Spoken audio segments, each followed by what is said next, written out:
Hello, and welcome to Sending Off, a podcast about women's soccer. I'm your host, Emily Higginbotham, and I'm very happy to be joined here today by Gary Gibson. He is the producer and host of Soccer Over Gotham. Gary, how are you? I am doing fantastic, Emily. As was mentioned, I'm in Pennsylvania now. We just got a crazy, crazy thunderstorm, and hopefully it's the last of it. But yeah, made it through. Yeah, and I'm over here a bit like damp from Yeah, just the humidity itself. So we're yeah. doing the spring, beautiful weather of the Northeast. It's all hmm happening. You and I share something in common in that hmm we are Gotham supporters. Gotham, I know journalistically you might be like, no, Gotham uh, followers. You can describe yourself. I won't put words in your mouth. No, I was a fan before I started the podcast. Admittedly, it was one of those things where I had my niece and nephew up for the summer, and I was already kind of a Red Bulls fan. So I was like, you know what? Let's go take them some of the games. I have season tickets, and I had my niece with me. I'm like, why don't we check out the women's games? They're right Piscataway, right next to my where I live, like 20 minutes away. So I got tickets. I went to one game. It was Sam Kerr Sky Blue versus Sauerbrunn. What team was she on? Was it Was it Kansas Houston? City? Time? Kansas City. That was Yeah. probably it. And it was they went down like 3-1 early, and then like Sam Kerr scored 3 goals in 10 minutes to close out the game. It was just amazing. It just became a fan since. And then once I started learning about the issues that we're having with women's sports and women's soccer in general, I was like, I'm all in because I'm always rooting for women and rooting for underdogs, and this is something that aligns all of my passions together. So I became a fan of it. And then I started a podcast when I went back to college to finish my degree. Um, and yeah, I fell in love with it, and I'm still doing it. Yeah. I know Gotham supporters, they tune in Mhm. to every week to hear you guys. Great job covering the team. Thank you.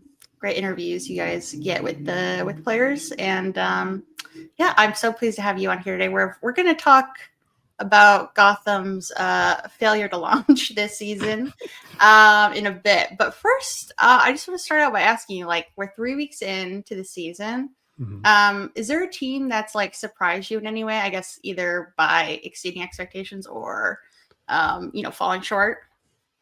There was an interesting question posed by Jeff Kassouf on whether this league was a two-tier league. Mm. And you're looking at the top of the table from last year, and they've just started off on the same foot this year with Kansas City, with Orlando, just dominating the top of the table, and Washington as well. Got them a little bit slow to get started, as we'll get into. But I still feel like the teams are kind of where they should be at this point. But San Diego has looked better than I expected off the bat because let's be honest, some of these teams that needed a couple little pieces lost a lot of pieces in the offseason, did not replace them. And some of the teams at the bottom of the table are just, despite the investment and the increase in salary cap, I feel like some of those teams just has not done enough to compete with the rest of the teams that are at the top of the table. So that probably my only real surprise. I think San Diego, time might catch up with them, but for now. Yeah. I might sound silly and dumb, but I'm honestly surprised by how dominant still Orlando is. I don't know. Mhm. I kind of expected maybe like a sophomore slump or hangover from all the success, or like, they won everything. So maybe there's like a slight, lethargy to them, but they've just like come out of the gates so dominant and Mhm. scary and firing on all cylinders, honestly, and maybe better than they were, which is scary. Yeah, I think the issues that you alluded to, like Orlando, KC, Washington, and Gotham to some extent at this point, know who they are. They have a clear identity. They have great coaches, and they have the players to back it up. Their rosters are stacked, all four of them. So when we played Orlando, it was impressive to watch how on point they are when they don't have the ball. They drop into that eight person box, and then they suck out the middle of the field, and they just crush that there, push you to the outside. And then once they turn you over, they got Banda to run in space, and they're so successful at doing that. They know exactly who they are and what they want to do, and everybody's on the same page. It's impressive. Yeah, it's amazing how much Gotham had the ball, and yet Mhm. looked about a tenth as dangerous Yeah. going forward than the last time Orlando had it, but much more lethal, and had me on the edge of my seat, scared for a lot of that game. Mhm. But yeah, it's been interesting. The two-tier thing is very interesting because Mhm. I do think we've had a lot of boring games in the first couple weeks of the season, which kind of speaks to like there's one level of teams that top four, Gotham to a lesser extent, and then the rest. I'm wondering like is that just the beginning of the season, or are we seeing like a real separation, kind of like in the WSL, where in other domestic leagues, like if it's gonna continue to be like pretty top heavy? It doesn't have to be that way. What the rules are in place so that this shouldn't happen. Mm-hmm. But like a team like Chicago, they brought in some players who wanted to go there, who were like kind of like needed a place to go. But you got to go out and get players. You got to get out and get talent, and they just did not. They failed to do so. And with Swanson out, there's not much for them there. Yeah. So it stinks. But I agree. I think the teams that's the top four from last season are going to be the top four this season as well. The Courage Wow. could sneak up there, but yeah. Yeah, it's been a slow start for them. Mhm. Jaden Shaw still getting acclimated, but Mhm. I hope Gotham recovers to the top four, but we'll Yeah. we'll get into that. Mhm. Another newsworthy note is from last week. Boss Nation officially now Boston Legacy FC, which to me sounds like these wealthy women were naming a yacht maybe instead of a soccer club. But what did you think of how they kind of changed gears and got into this direction? The opening was wild. It's as if they didn't have a single woman in the room when they created this thing. I don't know. It was just way off. Then Boston Legacy, it's fine. It's fine. Let's all move on. It's fine. This is best as we're gonna get. It's fine because it's a decent name. It's a lot of teams like Bay FC. It's kind of boring. You know, I think it's as good as they could have done. I'm ready to root against them next year. Well, this is true. Yeah, it doesn't matter because we're gonna beat them. Yeah, I'm excited for that rivalry to pop up. We don't Yeah. really have anyone geographically close that you Hmm. could. I mean, you could conceivably go to the Boston away game. It's a little bit of a trip, but Yeah, the history is there. There is a rivalry, so they say, of Gotham and Washington, I feel that mainly. a little bit because I Yeah. find their supporters grating. Hmm. These Spirit supporters out there. Gotcha. We love the Hey Spirits podcast. They're friends of Yes, ours, yes, so yes. we like them a lot. Uh, but I think like it was mainly from because the Red Bulls and DC United had some really Yeah, big games back in the day, and there's some spillover on fans. But I don't know. I don't get that feeling. I feel like there's more intensity in the Orlando game and Gotham versus Washington game. But I think maybe playing them in the playoffs is going to could reinvigorate that maybe. yeah. I'd say recent history, especially with Orlando, the way Hmm. things went last season, Hmm. to the loss and then the victory over them late in the season. There's definitely a little history building in Hmm. top four teams, but yeah, Boston Legacy. It's just okay. It's Yeah, just fine. it's I would fine. have hoped maybe that with the time that they would have come up with something. I mean, listen to the fans a little bit. Hmm. Um, Coven we loved Coven, but I kind of knew that they would never choose Coven. Like there's too many like people who probably be clutching their pearls about like witchcraft and Hmm. demonic whatever Satan and stuff. So I guess I get that. Yeah, from a marketing perspective, it was fascinating to look at their rationale on how they built their first name rollout. They only talked to like 25 fans or something around there, so they wanted to keep it in house and they wanted to leak out. And You can't. It should have leaked. You should leak it. Yeah. Honestly, leak it and then pretend like that was never the plan. Hmm. Now, we had many, many meetings with Gotham before settling on that name. Yeah, So. I was I got that survey when they were rebranding of like all the possibilities, and honestly, when it was first Gotham, I was not totally like, yes. But it grew on me in the way that they like created the identity and like really leaned into a lot of the players' personalities. Like I've said, like Midge kind of embodies the Gotham vibe and energy for me, and like Mandy Freeman too. So I really there's potential to grow, I guess, in the way that they build out the culture and the marketing. Yeah. Could always be better, but I think it's a solid name, and it does have a little bit of identity to it as well. We'll see what the crust looks like, and then I think that could really go a long way. True. Oh. Okay, well, getting to the meat of what we're going to be talking about today. Gotham's a little bit of I mean, we had a rocky start last season.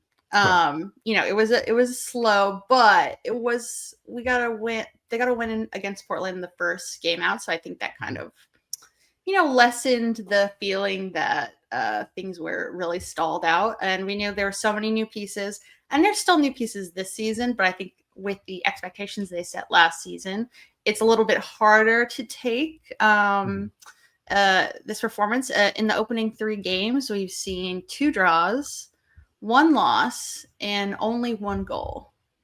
And I have a lot of, I guess, theories or just, observations of why things are not clicking at the moment, or it's having a slow start. Can you diagnose what you see in the first 3 games, kind of like what's not going right at the moment? I do think you mentioned it, but like going back to last season, Gotham scored 2 goals in their first 5 games. Keep in mind that this was coming right off of some national team games, and Gotham with the first half of the season last season with 10 to 14 players on the injury or out list, even though they had a super team as far as their roster was.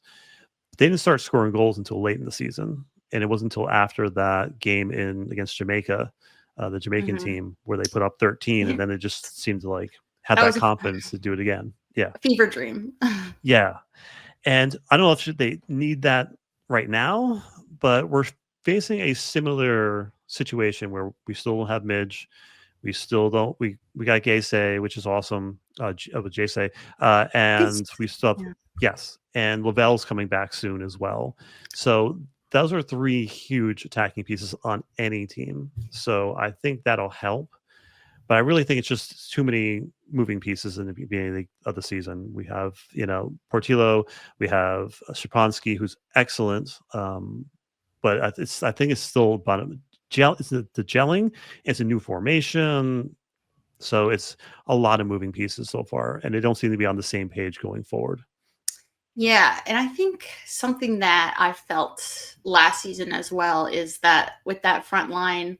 Well, especially now that you don't have Midge available. And last season you had Lynn Williams, who offered something different, but I find the attackers up there all to be like too similar in profile. You don't have like you don't really have someone who's going to take people on. And like bringing in Gabby Portillo, like another similar player to like Ella Stevens and Astaire. Do you think Jays, I think that's how you pronounce it. I looked it up actually. There was like a Manchester United video of her saying her name. Jays. What kind of impact do you think she could make from what you've seen from her, and how could she fit into the team? I think you're absolutely right. Gotham doesn't have any wide players right now. They're all injured. Jessica Silva is also another wide player that is injured as well, and she could be excellent off the bench. So I think you're right. I think a lot of the forwards are very similar in profile.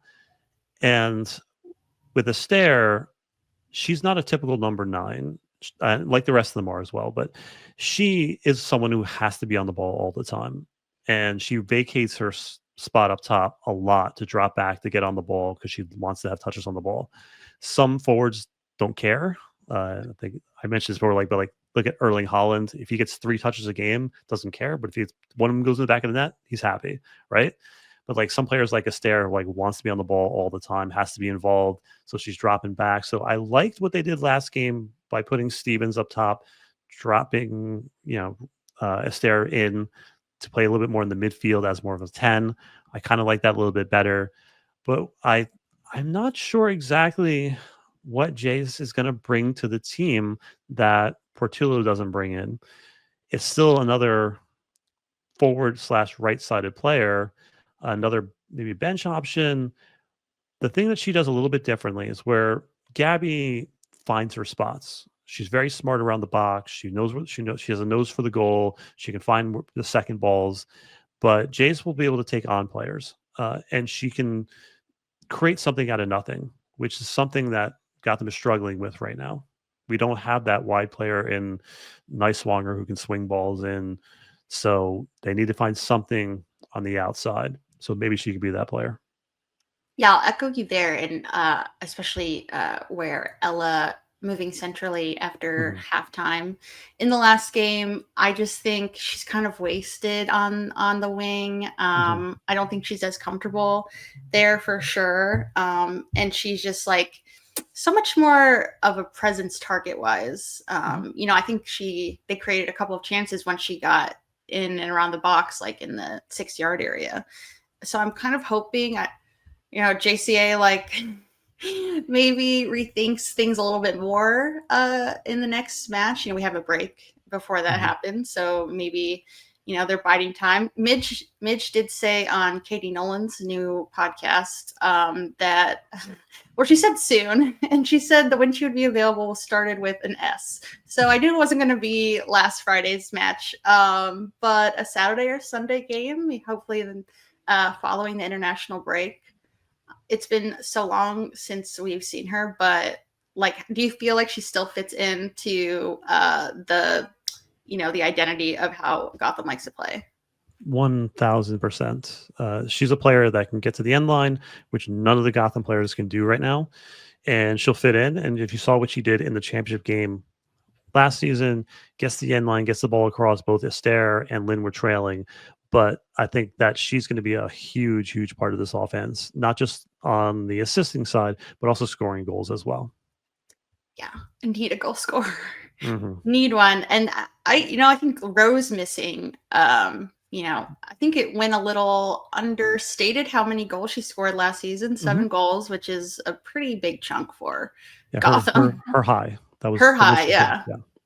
And I just think having that attacking presence in the midfield, I think it has been very clear how much we miss Delaney Sheehan and Yasmin Ryan, like how big of a roles that they played in that midfield and attacking route to goal.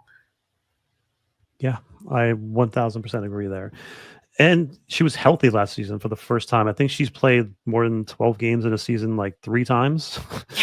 And she would play like 20 plus games last season. So she was healthy. She was happy here. She was making stuff happen, floating from the wing, from the inside to the outside. She was incredible. I think we're definitely missing that. And another thing that we're missing is Delaney Sheehan. As much as sometimes you give her flack for not producing enough at the end of she doesn't get many goals or assists, but she was dictating the play. She was holding the ball up, allowing for things to develop, the whole thing. So we are missing a player like that. So maybe with Lavelle back, she can fill that role, be more centrally. Yeah, she definitely made things tick. I feel like the tempo, she really brought the tempo. How do you feel like, we have a much different midfield now with Jalen Howell coming in? How do you see... Yeah, I really like Jalen Howell. Yeah. I think she offers two-way play. She can drop in and support Neely Martin when she needs to and be a very physical presence there. And she can get forward, and she's a big presence in the box. She's very similar. I mentioned it to like Julie Ertz, where somehow the ball finds her in the box. Jalen is a very similar player in that style. So I think that she is going to be a presence once Gotham settles in, and she might get a couple goals here and there off corners, which gives them a different look. Yeah, I'm hoping, because I've seen her shoot from outside the box, like shoot from range, I think, before, and she's so capable of that. And so I'm hoping, I think there were a couple of attempts last weekend. So I'm hoping some shooting practice for her is. I used to say that about Yasmin and Delaney, though, too, or Yasmin in particular. I think in the beginning half of last season, I was like, oh, she's going to be so elite when she starts like converting these chances. And then, she really did like pop off, I think, halfway through. So, maybe just some time. Gotta be patient. It's hard for me to be patient. It's really hard to be patient when a team has like set a certain level and certain expectation. But we are only 3 games in the season, and there are so many changes. Yeah, indeed. And Juan Carlos did mention that she is a standout player, not only on the field, but in the locker room and outside of the sport. Just that she's an incredible human being, and they're happy that she's here. And I think she's going to absolutely grow here. It's just got to give her a little bit of time. Yeah. Yeah, I also thought it was interesting in the last match that Neely Martin did not start. Taryn Torres came in. What do you think was the kind of difference between those two players in, bringing in a Taryn Torres who we haven't seen a ton in midfield like last season? When she did get time, she was maybe filling in at outside back a bit. What did you see in the difference in what they bring? I'm a huge Taryn Torres fan. And with Martin, if you look at Gotham just set a record for, I think, 30 games in a row with not a same starting I think it lineup. was 60 or something crazy. Yeah, something crazy. And so they do rotate a lot. And Neely did play the first 2 games, so giving Taryn a good run out.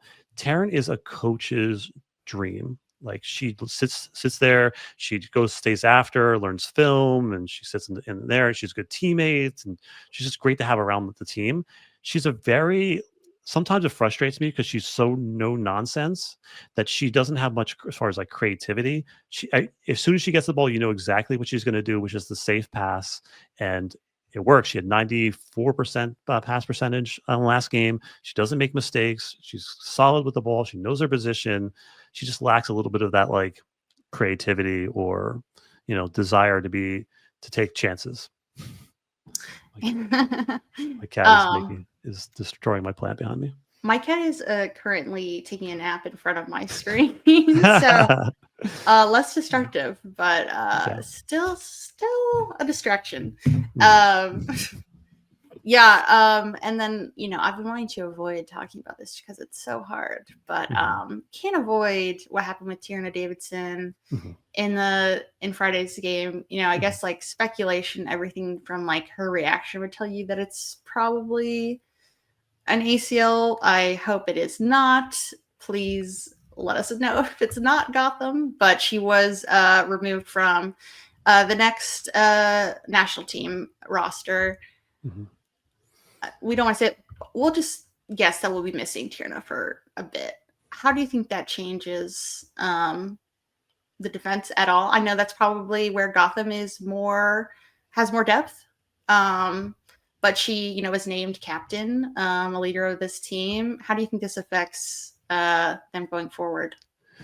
No, I just want to say, like, as someone who's torn their ACL twice, and I've been studying the issue a lot, especially with women's sports in general, it is 99.9%. It's an ACL, right? Like, I think we can pretty much say it is. And if it is not, I'd be very shocked. Yeah. It looked 100% like it was an ACL injury. From her reaction to from someone who's torn their ACL before, I think you saw like the devastation, which breaks my heart. Yeah, we got to prepare for the worst. For this one, hopefully I'm wrong. I would 1000% hope that I'm wrong, but we just have to take it as what I think it is. So that is a huge hit to Gotham, who lost Sam Hyatt, who from in the offseason, who was an excellent step in for both center backs. Gotham does have a lot of depth, but it's not like how do I say this? They're multi-position players. Like Freeman can play center back, she can play on the outside back. Ken Carter plays the center back, probably. That's her preferred position, I believe. Right. And then Bernini was playing in midfield for the past couple of games. I'm not sure if Juan Carlos sees her as an outside back anymore, but she may have to go back to outside back. because they need depth. So there is one roster spot available for Gotham, and I hope they use it on backline depth, like a standalone. Oh, Lily Real. Lily Real could play outside back. She is a natural center back, so they have pieces, but just how they're going to put all that together and get them all minutes and get them rested. And yeah, so I don't know for the team wise. For the national team, it stinks completely. So you don't want to lose a leader like Tierna, who's been excellent over the past year. So coming to Gotham, she's lit up the league. She's been awesome. One of the best defenders in the whole league. But I think from a leadership perspective, I think she's going to stick around the team and she's still going to be a leader off the field. That's just the kind of person she is. And yeah, so it does stink for the team, but Gotham does have a lot of depth. Yeah. And speaking of Lily Real, who's had just like the most roller coaster of, a couple of starts for a rookie player that you can have, probably an own goal to start off her first start, which I really felt for her there. But how would you evaluate her game? I think she's left a big impression, especially recovering from the own goal. She is, you cannot ask to have the tools that she has as a player. She's strong, she's fast, she can tackle in the open field. She doesn't miss tackles at all. She had all 5 of her tackles in the open field against really tough attackers, and she can get up the field. She can play balls in. She's a student of the game. You can't ask for her to have the tool set that she has. It's immense, and her talent is going to take her to the top. However, she is a rookie, and they do need to ease her in a little bit more and give her a couple, games off here and there, or maybe settle on one position for her instead of moving her around. But I think the sky's the limit for her. And I think she's been a standout so far. Her and Shapansky have been just lights out. Yeah. I'll be interested to see if she slots in at center back at all. But I think she's I've liked her going forward too. Yes, very much like Emily Sams. When she first came into the league, she liked getting forward. She liked getting up into the attack, and they stopped that behavior for pretty much. She's been a stout sitting back defender. She has not been getting into the midfield as much as probably she would like to. But yeah, Lily can fly. Yeah, it's nice to see, rookie defender come in, especially after we traded away Macy Bell last season, which I was such a big fan of her. But yeah, Lily, I have high hopes, and she seems like a great character too in the team. But after seeing the first 3 games, you still seem confident that Gotham will finish around where they did last season. I'm less sure just because I'm not cynical, but just less inclined toward hope and optimism. But what is giving you that kind of reassurance? And should we at all maybe adjust our expectations? Yes and yes. I'm very positive for this team. I think Juan Carlos is an excellent coach. He handled what was the craziest season, I think, in NWSL history as far as the amount of games, where they were playing games. They were playing, cross continents and then cross country, and 14-something plus injuries, and he still managed to break records with that team that he had. Yes, it was a very deep roster, but I think that he is going to right the ship. And I think it's just about being patient. He knows exactly what he wants out of his players, and his players are always on point, and they're all bought in. They all seem to be happy here. And I think over this season, I think he'll get it right. I have 100% faith in him. Yeah, I think I've had the most confidence in him as a coach. That Gotham / Sky Blue certainly had, especially when you see how consistent the ideas are on the field. You definitely can see what they're going for. We just might not have all of the exact pieces right now to execute in order to be something that, because probably everyone can expect what Gotham's going to do, so that's kind of easy to defend. So when you get maybe some more creative players like a Rose Lavelle, like a Midge Purce, who can kind of deviate from plan A all the time, things might change up. But it's just, I guess, waiting for them to get healthy. You mentioned the Champions Cup. what are your expectations for that? Do you feel like, I kind of feel like Gotham can be the favorites there? I think other than T Grace, we have a good shot of winning that as like the first team to win that competition would be really cool. I said this early in our like season preview show. Like, I need this. I don't want it. I need it. Yes, and yeah, this season I want that, because if Gotham wants to be a global brand, playing those teams on that stage in games that matter is going to be incredible. To think of the teams that they could play after winning that tournament, the Chelseas, the Barcelonas, it's going to be amazing. So I really want that tournament badly. So I think they have a good shot at it, and they right the ship, and they get, if you got Midge, Lavelle, and Jace, I think you're going to be pretty good for that. So I hope that's my one thing I want this season. Yeah, I think me as well. Like, I don't, there's so many dominant, like the Kansas Cities and Orlando's. I do see it would be hard to overcome that to, like, win the Shield or maybe win the championship. I think maybe we're a season or so away, like maybe getting, hopefully a player with similar profile who could be as prolific in the striking role. But winning that competition, I need it to. I agree with right. you. I don't think I need anything more than I need that.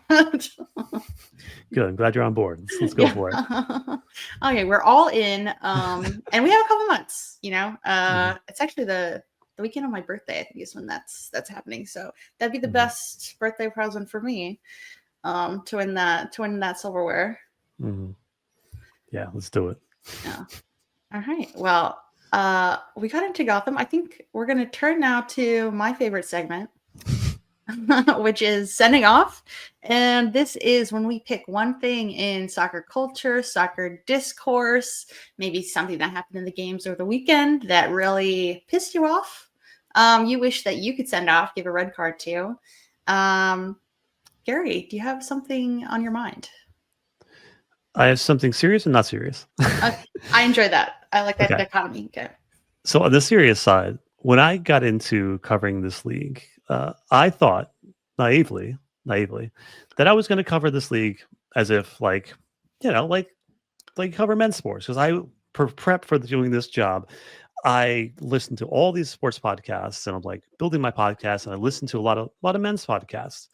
And then when I got into the league, it went on fire. And I learned really quickly that you cannot cover men's sports the way you cover women's sports, right? It's a completely different thing. And our first year, I think it was like every show we started with, we're just disowning somebody. Like somebody was doing something, we're speak bad about this person's getting fired, this person was doing this, whatever. And sometimes you feel like we're past it, and then sometimes you feel like it's never going to go away. And the things that were going on in Bay FC earlier in the season, and they're still letting him coach, and then kind of pushing the Jalala stuff under the rug for a bit, kind of makes you feel like you're not past any of that craziness. And you see players like Mac Witham come into the league, and you're 14 years old, and you're like, is this a safe environment for players at that age to come into? Gotham has shown so far that they've been on the up and up, and everything's been going pretty well. They have safety protocols in place for her, and they're doing a good job with her as far as I can tell. But sometimes I feel like this league can't get out of its own way. That is a serious, that really takes, I think, the wind out of the sails a bit, in terms of like, it feels like, at times like, we're just going up and up and up, and then these things happen. And, Jessica Berman, I think for the most part has done a good job as commissioner, but when these things happen and it seems like full accountability, full transparency isn't happening, it's like, okay, well, I think that's what your predecessor was doing. And I think that's why she got axed. Yeah, indeed. So hopefully we see a little bit more transparency, accountability, and just, I don't want to have to learn about these things from a reporter because they're asking questions. That's why an investigation happens, and not, the league launching on their own. Yeah. But you said you had something lighthearted, maybe. Yeah. So I want to propose a change to the league. All right. So I think that if you get a penalty, right? Let's say someone takes you down in the box, right? If someone scores the penalty, you should get an assist for that. And if you get taken down in the box and then you score the penalty, you should get both. Wow. I like that. Right? I like it because like so much is created by you going down. Yes. That's good. That's good. Mine is not serious at all. Serious to me because it pisses me off. But this week I'm sending off the forced crowd chants that clubs have been implementing. You've seen them. Were you there? Oh yeah. Okay. I was there. And let me set the scene for you, listeners. Go ahead. Sitting in my seat, so excited for the home opener game.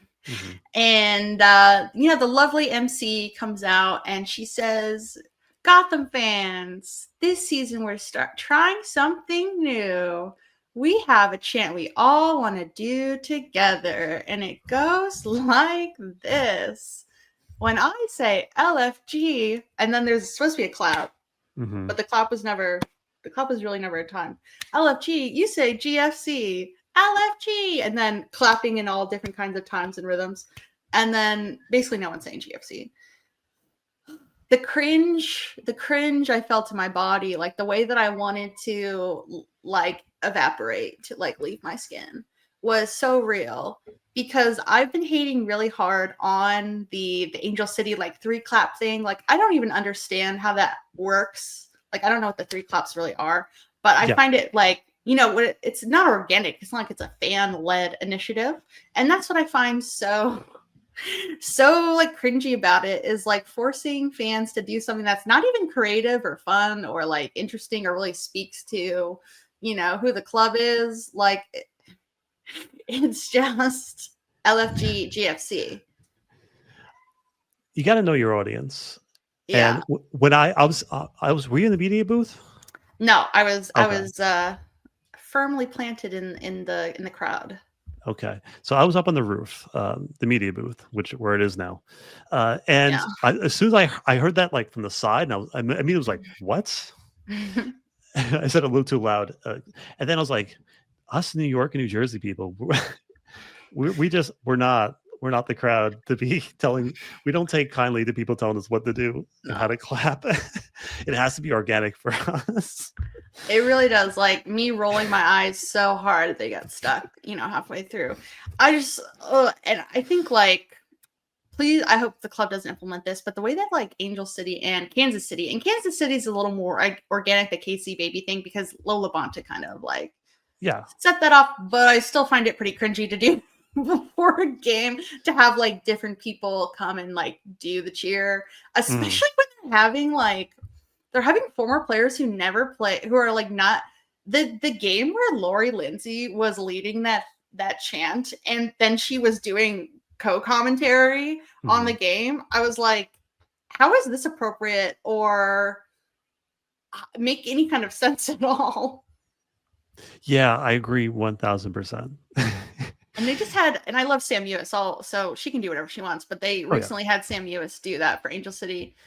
And I'm just like, she has no tie to your organization other than like she now is doing a journalistic effort covering the league. But it's just so strange to me. Especially with a team with culture. Yeah. Like if you're a new club and this is first time and you're new fans and you want to start something organic with the fans, that's fine. Like Gotham has been there and done that. We've been through it. So yeah.